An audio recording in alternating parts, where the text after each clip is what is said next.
Hi everybody, welcome to the American road trip story time.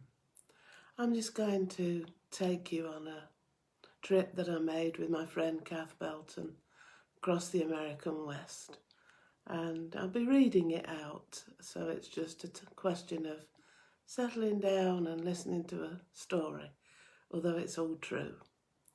And here's my Native American Elmwood flute.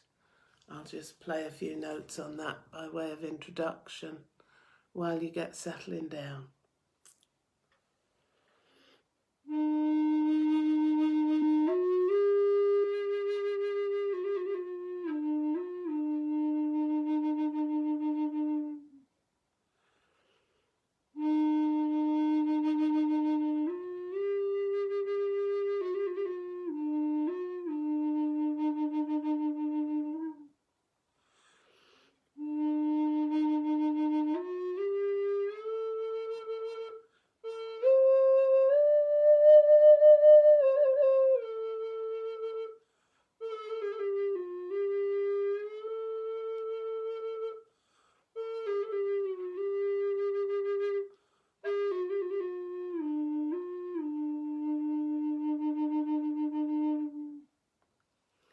With a little coyote on the top. Okay, so our journey starts in Las Vegas and continues for 2 or 3 weeks on a round trip across by the Grand Canyon and Yosemite National Park, Death Valley, and then onwards to the Californian coast and down the Big Sur, one of the most amazing road trips you can make by the sea, and then back to Las Vegas. So here we go, and this is my friend Kath. We were Thelma and Louise in our hired Chevy. So Las Vegas. 2 Vegas vixens we were, Vegased out, lying in a shaded hotel room, the Mirage Hotel, on the 18th floor, middle of the afternoon. I wake up from jet lag, ready for action. The swimming pool looks like a blue amoeba from this bird's eye view. In the pool, the dolphin dart like black tiddlers, pleasing the watching tiny dots. I put on my swimsuit and film star shades, walk the long tempting walk to the poolside, past shops with giant muffins that dwarf our tiny English dainties, through the casino, the twilight world, the highs and lows of blackjack, roulette and poker, minimum bet $50, sir. The rows and rows of flashing money-mouthed machines. It might be day, it might be night, who cares? The hard-faced croupier flatters and dares, making the punter spend, selling their addictive wares. Not all the gamblers want to talk. Some stony-faced, eyes dead to all but the felted numbers, the ricocheting silver ball. The rest of life is merely an irrelevance. The free drinks keep coming, courtesy of the pouting starry babes, waiting in vain for their chance of fame. Everything in Vegas is taken care of, just for you. Your every need is thought about, and some you didn't think of. The hedonist's paradise, as long as you can pay. Nothing too much trouble, and all immaculate, service with a smile. No hint of trouble, order is maintained. Out on the streets, an even more core service. A Mexican can get you a girl of choice in minutes, maybe less, if you're that kind of guy, and desperate. What goes in Vegas stays in Vegas. No one has to know. Whatever you may eat, drink, or do, let your hair down, let the good times roll. Find the delicious red-horned devil dancing in your soul. In Caesar's palace, a perfectly controlled world has been created. Simulated Italy, its own sky, manufacturing sunset, evening, then the dawn, every half an hour. So that you shop, you eat, you buy, you shop, you eat, you buy. Pistachio ice cream, the biggest and best I've ever had. Of course, this is America. Disposable society. I throw half away when I've had enough. I eat beside a life-size replica of the Roman Trevi fountain, next to statues that come to life, speaking, spitting fire, acting out a drama every hour. There's a Trojan horse which stands 30 feet in this mall by a toy store that children's dreams are made of. I stand dwarfed by one of its huge wooden hooves, and suddenly a great click and whir. Its mighty head is moving, its eyes are turning red, purple, blue. I leap away like a scalded cat as its giant mane flashes a different hue. Laughing Americans at a cafe say, "Hey, what's wrong with you?" Back on the sidewalk, the desert sun is fierce, unmerciful.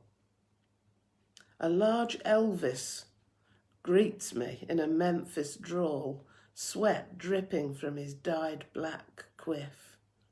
How is a white rhinestone jumpsuit in 100-degree heat?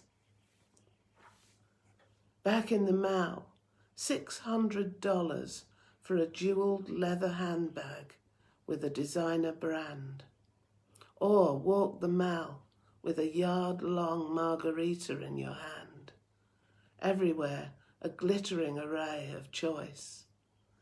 Even the gondola singer in Caesar's has a trained voice. I thought it would be Blackpool tacky, but I found quality and service as its basic rule. Everything done to excess, but done well. Some see Vegas as heaven, some see her as hell. I wouldn't have missed it, but there are lots of ways to enjoy myself that I still want to learn. And as the Texan in the overhead tram said, Vegas is great, but 4 days, any more than that, and you're dead, man. So we're moving on to the Grand Canyon. Yeah, we drove out to the Grand Canyon. 2 crazy canyon gazers, mad from the grandeur and the scale, lost for words for a change, as silence and beauty prevail. Thunder and lightning, swirling mists after the stair rod's rain. The mountain cold has chilled our bones till the sun burns through again. The light changes second by second, mountains hidden and revealed. Just stand humbled before the Grand Canyon, mumbling, I am healed. It's more than holy cow and awesome. It strikes the spirit marrow, impossibly wide, deep, high, low, and narrow. It speaks, and you listen good. The Colorado River, far, far down, is a tiny seam of jade glass by terracotta sandstone pillars layered up to the sky. The rain-washed sediment has turned the river brown. As view upon view dawns on my eyes, the timeless winds have funneled caves, perfect, symmetrical, round, sand-preserved skulls with growing hair after thousands of years were found. Early dwellers chose these caves that faced the morning sun, their night fire embers fading in the chilly dawn. I vowed I would not write about the Grand Canyon, the Grand Canyon. It renders words too poor. The camera, too, is puny for what our blessed eyes saw. You have to go. You have to see. Be there and rightly be struck dumb. Let it teach you your place as you trot thoughtlessly over the miracle Mother Earth. Then we drove to Monument Valley and stayed in Goulding's Lodge. This is where all the Western films were made. Staring from the balcony at Goulding's Lodge, I see a quick brown lizard trawling the red-brown earth. A shiny furred chipmunk ducks as a bird's shadow crosses his path, flinches from it. Arizona desert meets the vast pale sky, home to sandstone landscapes. They line the horizon in mesas and buttes, tabletops and toothpicks of hills and mountains. The elements have shaped them over eons and worn their jagged profiles smooth with centuries of wind, water and sun. They stand like prehistoric temples to the god of land and sky. My straw cowboy hat is jammed down tight. I remember how I loved John Wayne, before I found out how right-wing he was, brackets. And I'm standing where he stood, looking out on John Ford's natural-born Western film set. I watched The Searchers in an English 1960s cinema every night for a week. But now I'm actually here, and I find it hard to speak. His stagecoach remains, with its bone-shaking, back-breaking, iron-rimmed wheels. Each night here, again, I watch his films in a tiny metal hut run by Navajo Indians. I walk back to the motel room under a black, starry western sky. I won't sing, I was born. No, I won't. Turquoise and silver jewellery. I'll see it in my dreams. The roadside Navajo ply their trade, and we were ready to be plied. I buy feathers of well-being prayers and learn the meaning of Indian signs. The bear is strength, power and courage. I wear its talisman. The turquoise protects the traveller. Let it be so, and let it be done. Now we moved on to Death Valley. We stayed at Furnace Creek Ranch. Death Valley, the hottest desert on earth, with salt flats that have been formed because there is no sea to drain to. 282 feet below sea level, they crack and back up in hard raised triangles of crystallized rock salt and minerals. The next earthquake is due along the fault line mountains that drop down to one of the lowest points on the planet. A lone bush amid undulating rock formations. How does it live? What do insects feed on in this nothingness? On what does the kangaroo mouse survive as it moves over the bare stone beside us? Up in the morning at 4:30 a.m. for the 18-mile drive in our hired Chevy to Badwater Flats to see the sunrise. Here the pupfish scull in small shallow pools which reach 110 degrees, yet they live. A stretch of landscape was smooth like still water, but it was shiny salt flat. A sign told travellers not to walk on this ancient prehistoric treasure in order to preserve it. Don't walk on it. A young English couple appeared and strolled over it hand in hand as the sun rose and blinded us over the grey rock hills. I knew my friend could not stand idly by at this wanton disregard for the environment, these precious salt flats. Suddenly her voice broke the silence, pointing out the error of their ways. Such is fate. 4 souls meet in the early morning, deserted salt flats, with no one else for miles, and even here we must challenge environmental vandalism.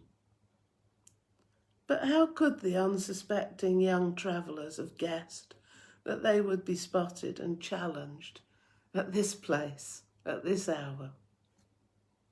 It must have made an impression on them, because later we went to the Devil's Golf Course, alone again in the vast desert vista, fascinated by the open salt scabs like a lunar landscape.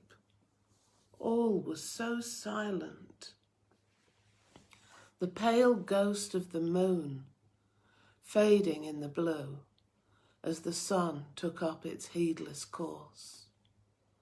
A car pulled up, and it was this young couple again.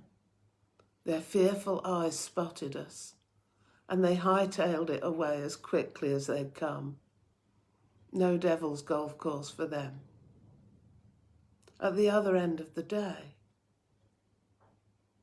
the place to be is Zabrinsky Point, to watch the sun set over the mountain peaks and the yellow rock dunes, creating a wonderful display of shadows, light and dark. As the sun descends, so the moon shines more brightly. Last night silver, and this night gold in a cloudless dark blue sky. No light pollution, nor any sound, save from about a dozen travellers who have gathered here, and we are bound together by our wonder. It is a spiritual experience to be in this wild, ferocious beauty. We feel the hot wind in our hair like a hairdryer. We think of the scorpion, the rattlesnake, the black widow spider. The next morning, we check our shoes upon rising for any such creatures. Death Valley is determined to live up to its reputation for heat today. Wow, the terrain is a vast, mighty barbecue, and I am a steak sizzling and shrivelling on it, with my Celtic freckles multiplying visibly. It's 49 degrees, and I can hardly move along in the fiery, airless still. My eyeballs may explode. My brain is frying. The surface of the road is melting. You could take a photograph of this heat, It is tangible and makes my pulse throb. I have got to get out of here. And yet, Death Valley is one of the most amazing places on earth. I managed to get to the bar called the Corkscrew Bar. It's cool, going on cold. The air conditioning is clattering in its David and Goliath battle with the sun's heat. I suck my ice-cold Diet Coke, crunch up the ice cubes, and don't want it to end. Free refills. B.B. King and Eric Clapton on the jukebox, and I'm beginning to feel human. Finally, running the gauntlet of the stultifying heat that's like a boxing glove in the face, I walk back to our baking hotel room. The aircon here is all roaring noise, but signifying nothing. The helicopter fan continues to rotate hour after hour to absolutely no avail. The sweat is popping out of me. Even the giant ravens are floored. They sit outside motionless, with great black beaks held open, and their tongues grey in the heat, their beaks open in an endless gasp. We are all in the devil's soup bowl, and we've got to get out of here at the crack of dawn tomorrow. I count the hours down on my steaming watch, which is slowing down like me. The car has got heat stroke, and it's flashing nonsensical electronic messages at us randomly in the morning. This morning, before I swam up and down in the natural spring water pool of Furnace Creek Ranch, the sun was burning my back, so I dived down and swam underwater, heading for the deep end where the water was cooler. Through my blue-lensed goggles, I saw the reflections of sunlight on the ripples that I was making. It was like a giant turquoise tortoiseshell shimmering below.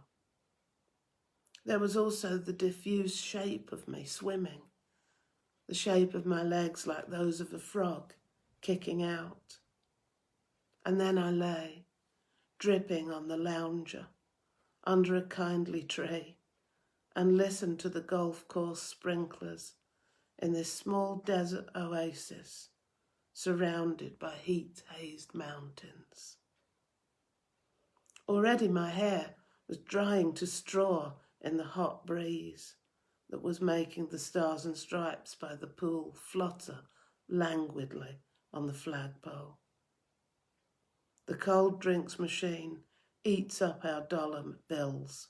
My friend Kath flat out murmurs, "My God, it's hot. There's nothing else to say." And then we went on to Yosemite National Park, Cedar Lodge, Santa Cruz. We lit out of Death Valley at the crack of dawn as planned, pausing only to call out to a lone coyote picking his way over the barren, beautiful landscape. I cried out, "Hey, Yip, how are you?" And he just ran away, of course. It was still only just less than unbearably hot, and we already had the car aircon roaring as we drove across the desert on lonely roads that held few other human beings, other than the occasional mighty American truck of the type that requires a ladder to climb up to the gigantic chrome radiator. Remarkably, 2 or 3 hours later, the terrain began to look rather like Switzerland. We passed Owens Lake. It was backed by snow-capped mountains, green trees and a fresh, cool breeze. The contrast was stark, but in America you can pass through different microclimates within a few 100 miles.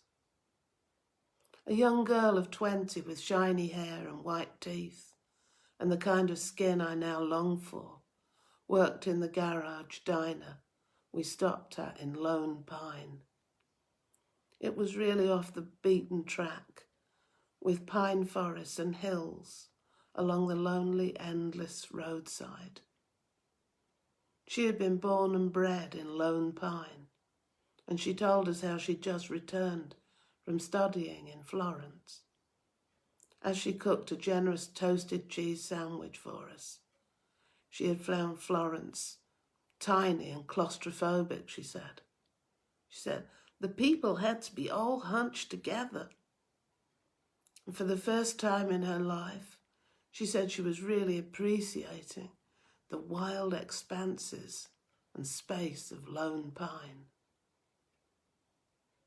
I walked down alone to a viewpoint in the pine forest, and I was gazing out to a lake when I suddenly remembered this was bear country.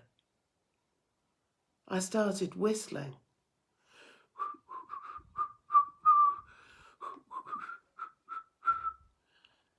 Yeah, what's that song? Whenever I feel afraid, I hold my head erect and whistle a little tune so no one will suspect I'm afraid. And I really was.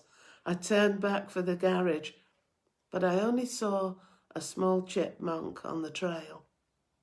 But with my imagination working, I felt like I was being watched by a pair of black, furry eyes. Well, we finally reached Yosemite National Park, and it was like a different country to Death Valley. Now just a memory. Every wonderful mountain, waterfall and valley in Britain that you can imagine, you should then multiply that by 10 for this scale. Imagine the most beautiful butterfly and then see it as the size of a small bird, zipping around like a Spitfire plane. Imagine a robin and think of it as the size of a blackbird. That's the American robin.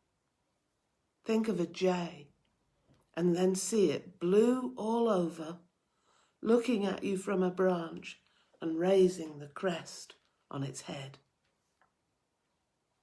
We walked on a track through deep woods until we came to one of the most amazing sights I have ever seen.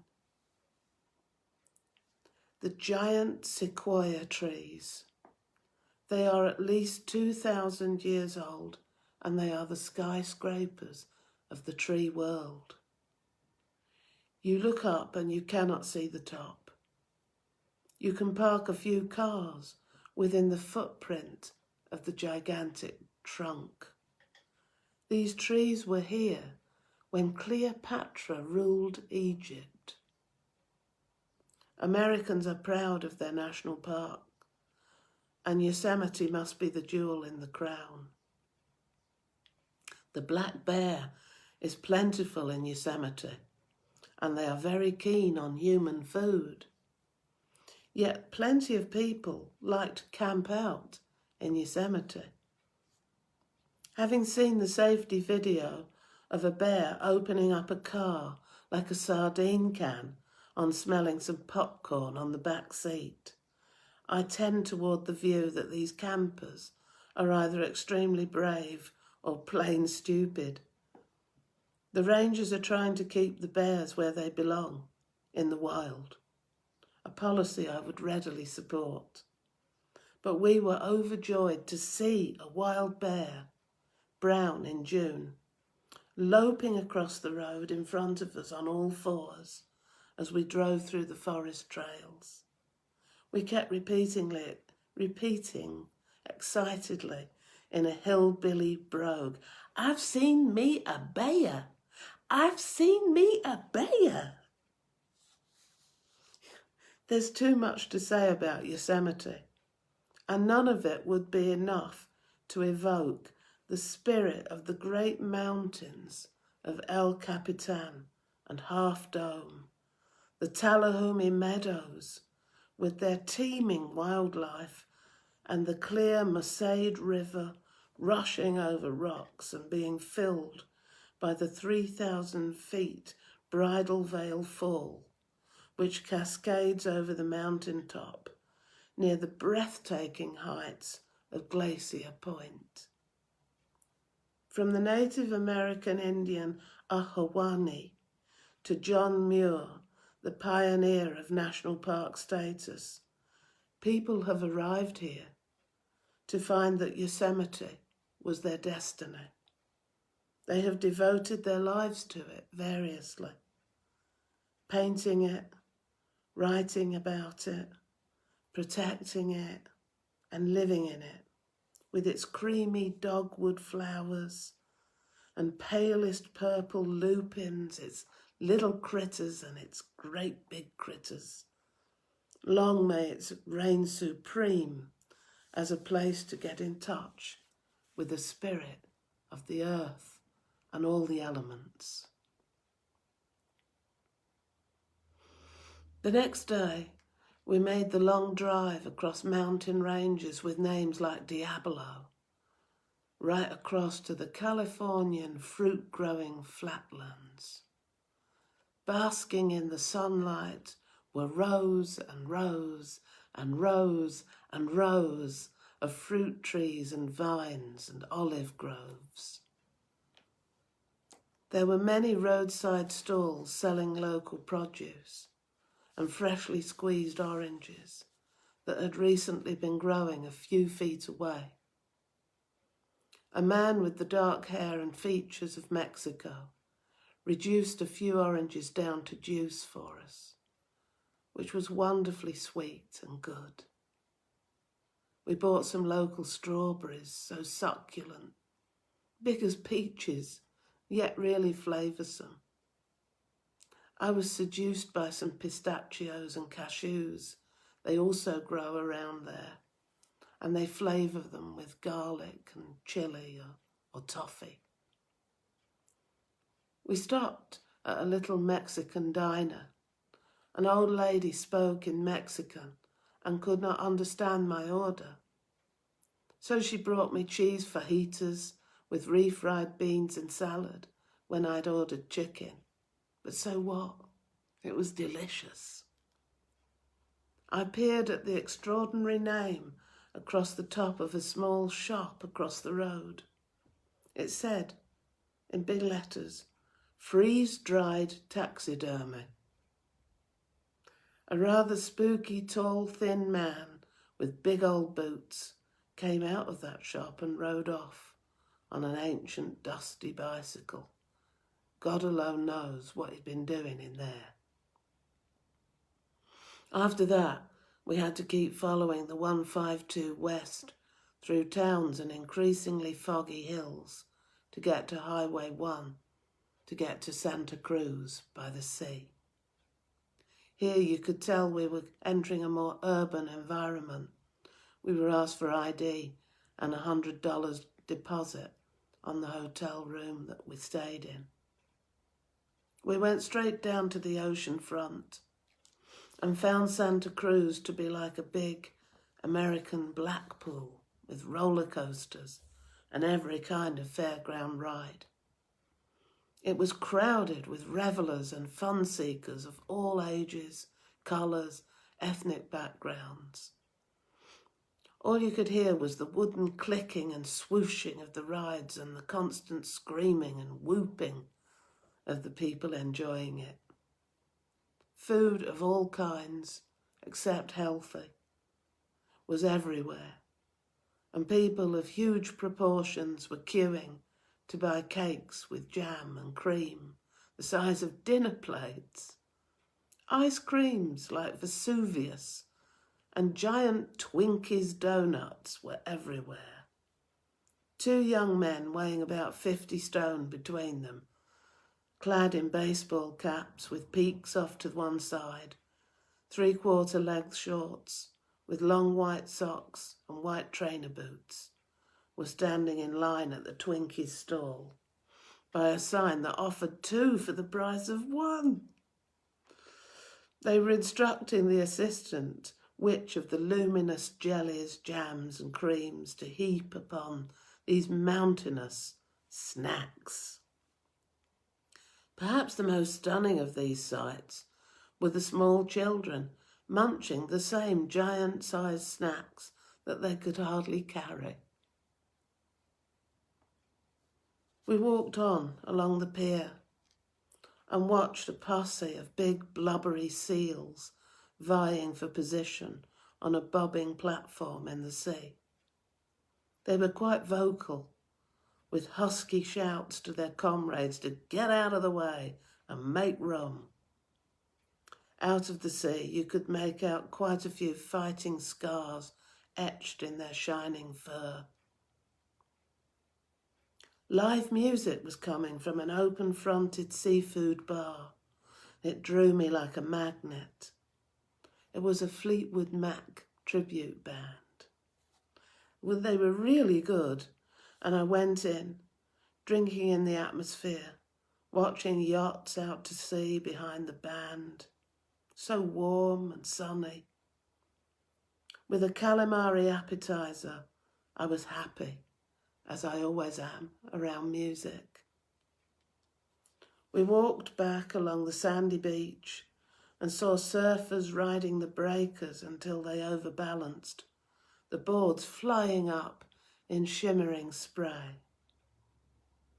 As we went back to the car park, past the screaming multitudes on the hair-raising rides, we heard a huge screech and skid above the general din. We turned to see a black, shiny Cadillac doing a reckless handbrake turn, narrowly missing lines of parked cars and racing away. It was that kind of place.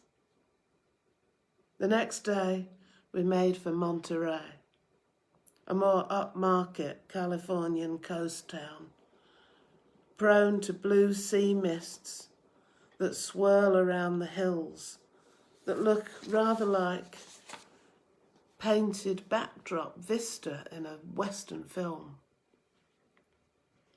The wind was sharp in the morning, and I bought a black hooded top with Monterey, California embossed on it, because it was made in China, like most other things. We did a long stride along a walking and biking trail beside the sea to get to the aquarium, where we thrillingly found ourselves inches from 3 sea otters, obviously through glass. They were floating like 3 furry buoyancy aids on their backs, looking like inverted begging dogs. These animals are so hard to spot in the wild that this was a pretty special sight. As were their smaller cousins, the Asian freshwater otters. These were extremely lively and entertaining. There were bright green vine snakes, as thin as the vines that they hung from, impossibly still, poised over the water. One suddenly struck to take a fish that looked too big to swallow, but they can unhinge their jaws, so no problem. The tuna fish, after just seeing them in tins, are stunningly large and were swimming in a huge circular tank with hammerhead sharks, turtles and graceful rays. There was a huge comedy fish that looked like it was made of rubber and modelled on a cross between Charles Lawton and Les Dawson. Only its mother could love it, remarked my companion Kath. We had a great seafood lunch in the Fish Hopper restaurant, feet from the sea, and watched scuba divers and kayakers going through the kelp forests that were waving in the swell. Later on, One of the divers told us they'd been swimming with a tiger shark through the kelp. Many people were eating the local speciality, a large, round, crusty loaf of bread with the top cut off and filled with seafood chowder. As usual, the size was big, as most of the people eating. Along the seafront, there was a statue of an Italian woman looking out to sea, with a dedication to the Sicilian fishermen who developed a thriving sardine canning industry here decades ago, hence the name Cannery Wharf.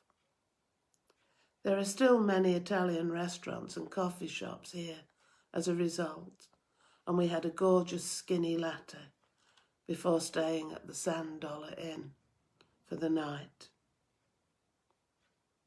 The receptionist gave us a room which involved dragging our heavy suitcases up and down several flights of concrete steps just to travel forward a few yards.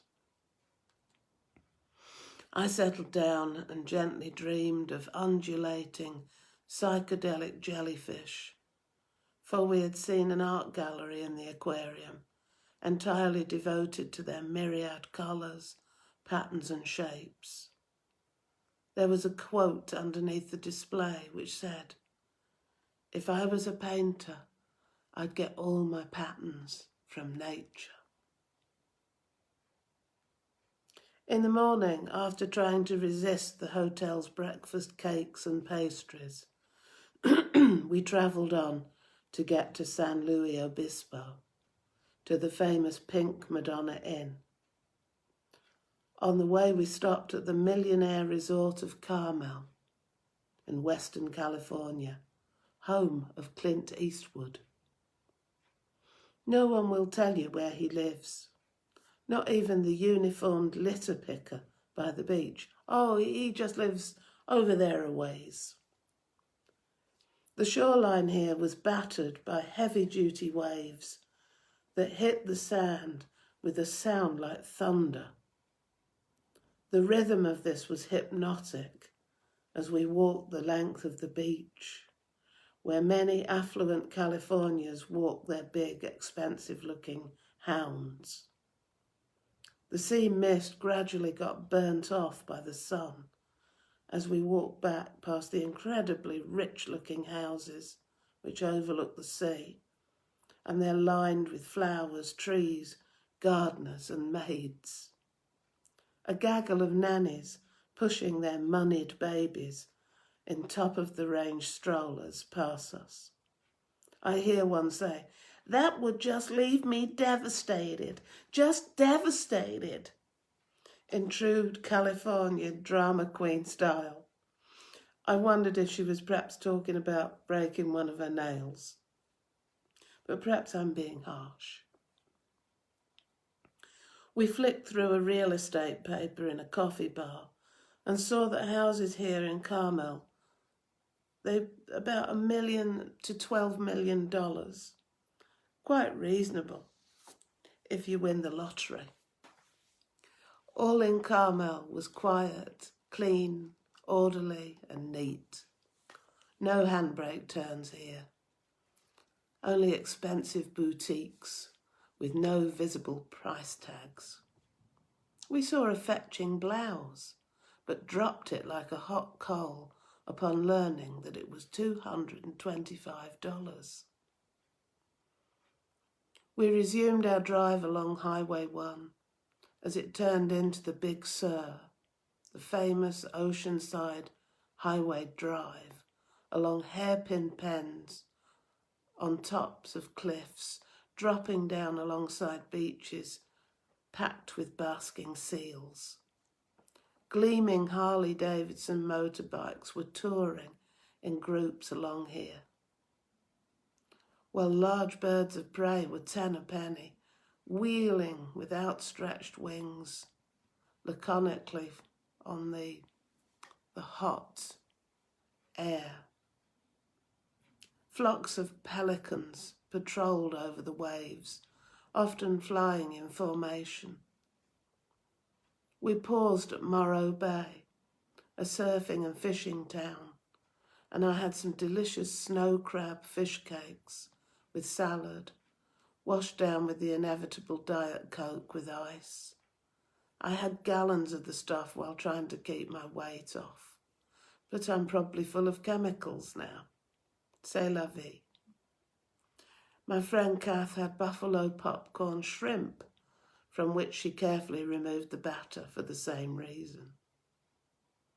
The restaurant overlooked the harbour, with its giant dome of rock rising out of the sea, which defines the landscape and the content of most postcards here. Our greatest achievement was to go into a shop selling freshly baked sticky cinnamon rolls and not buy any, despite the tantalising smell coming from these sweet brown cakes encrusted with walnuts. It was hell. In a surfing shop, we interrogated two athletic young men who worked there about the size of their surfboards. We learned that the bigger, the longer the board, the more easy to ride initially. However, the shorter, more pointed boards are more speedy and manoeuvrable. It was the difference between driving a large, comfortable saloon car or a little sporty roadster. When we said we were too old to surf, they vehemently disagreed, which was kind of cute. We reached our hotel for the night, but this is an inadequate description because this was the famous Madonna Inn, a vision in pink. It's like a Barbie hotel. Everything is fluffy, glitzy, totally OTT. Each room has a different theme. The jungle room has a shower like a rock waterfall. We were in the Cuyuna Queen room, like a hotel room in a cowboy film. It was a sort of room Gary Cooper and Miss Kitty from the downstairs saloon would be holed up in. She would be pleading with him not to go to the inevitable gunfight at noon. "Don't do it, please." And he would reply, of course, "A man's gotta do what a man's gotta do."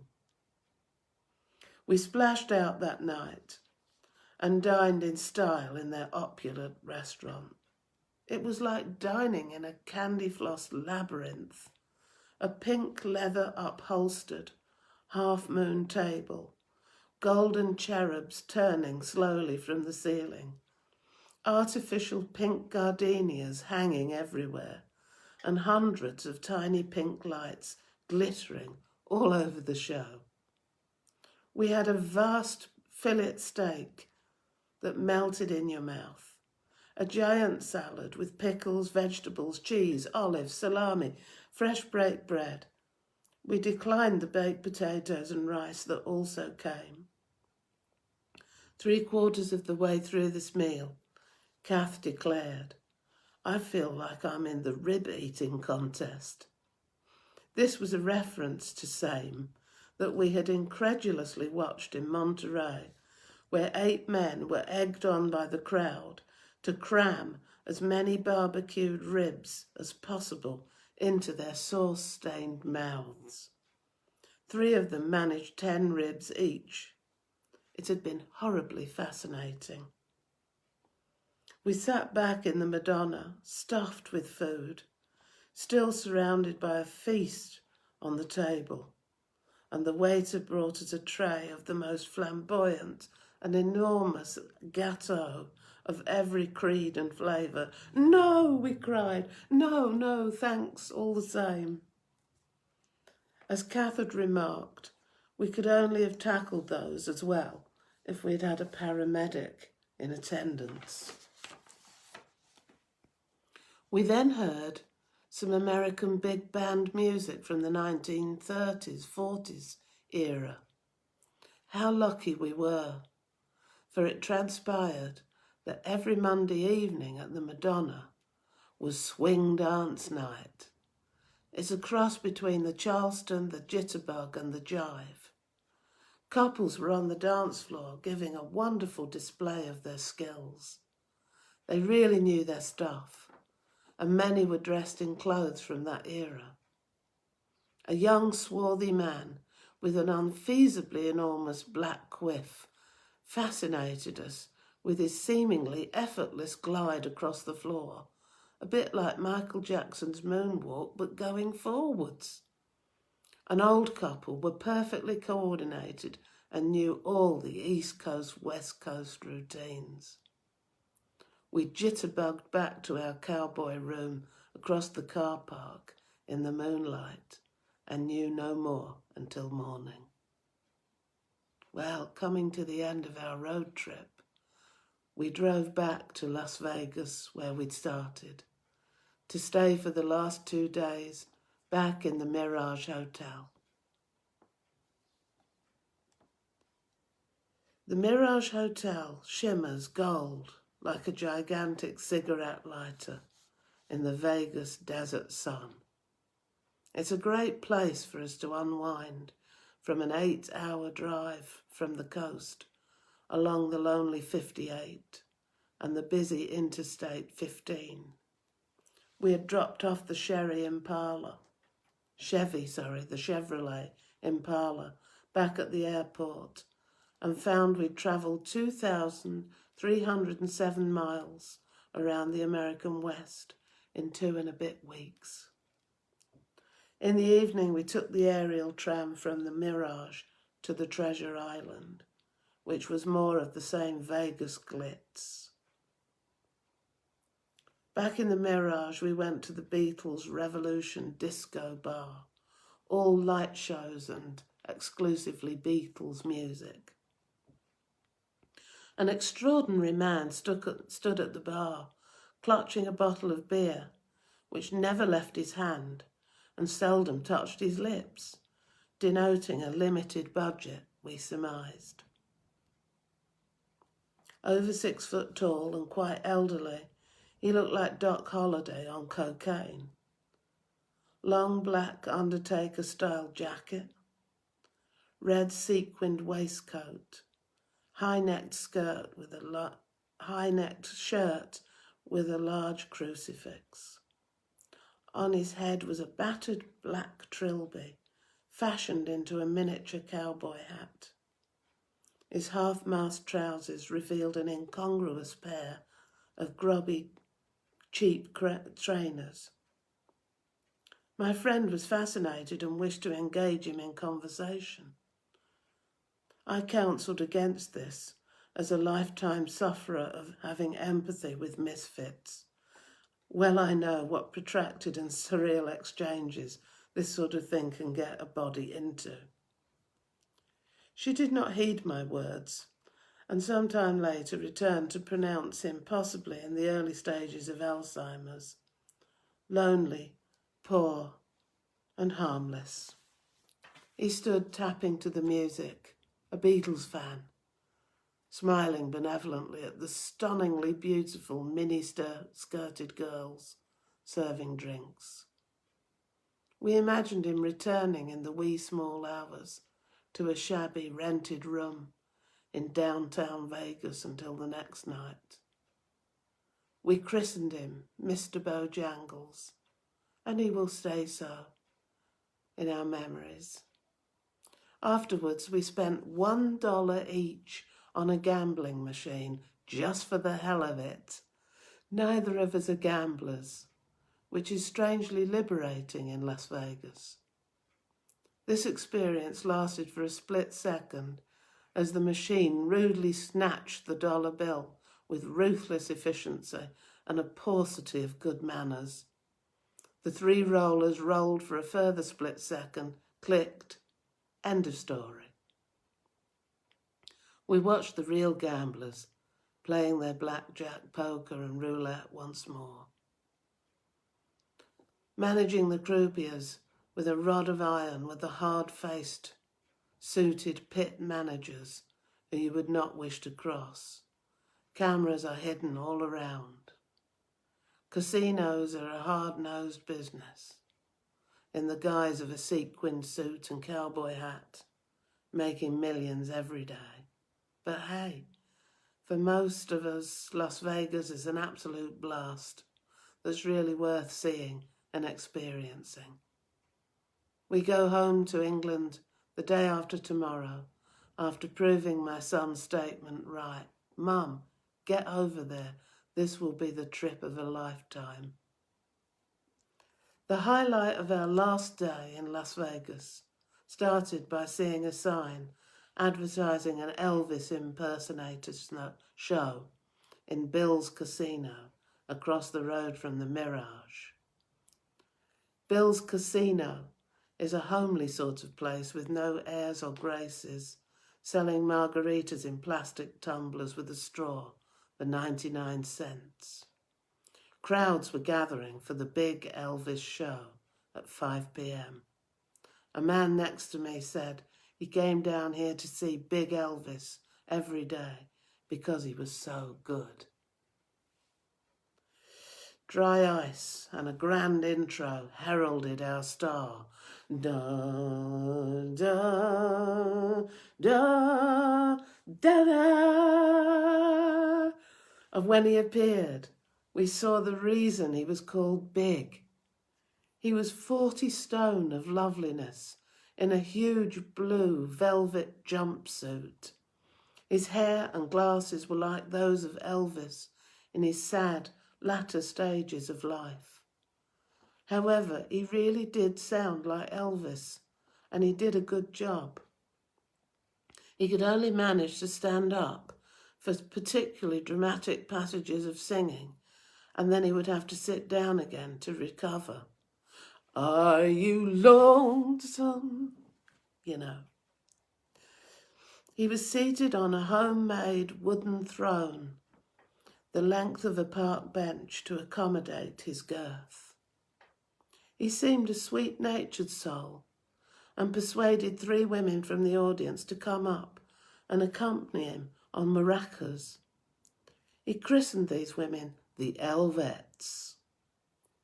He then introduced his long-time good buddy, one Chuck Rawlinson, who looked exactly like Conway Twitty, albeit his generously proportioned country and western hair was tinged with grey. What about this man's voice, ladies and gentlemen?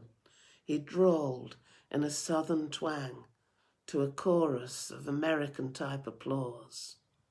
I want to tell you, said Chuck, this man, my great buddy, has lost 450 pounds in weight this year, ladies and gentlemen.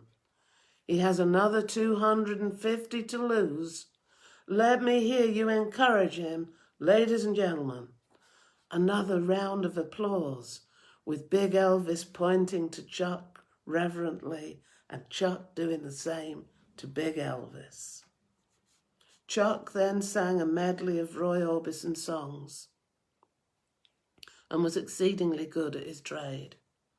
After a good deal more mutual admiration and the audience applauding on cue from one to the other, Big Elvis sang America in the cheesiest, cheeseburgered tones of the real Elvis when he was on death's door in Las Vegas. When I think of the young, electric, genius Elvis in his 20s that I loved, this was sad. It's a pity that people impersonate Elvis as he was when he was ill and dying.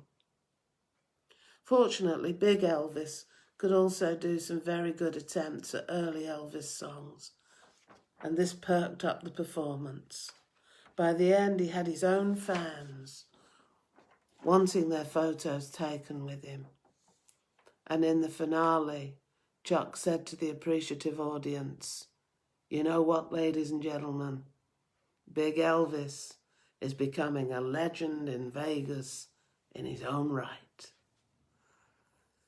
Yeah, this was a perfect Las Vegas experience to finish our American West road trip holiday in style. I hope you've enjoyed it, and I'll see you in a while. I'll just play the American Elmwood flute to play you out gently.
Yeah, this flute's never been the same since I trapped it in the boot of a car, but it still plays.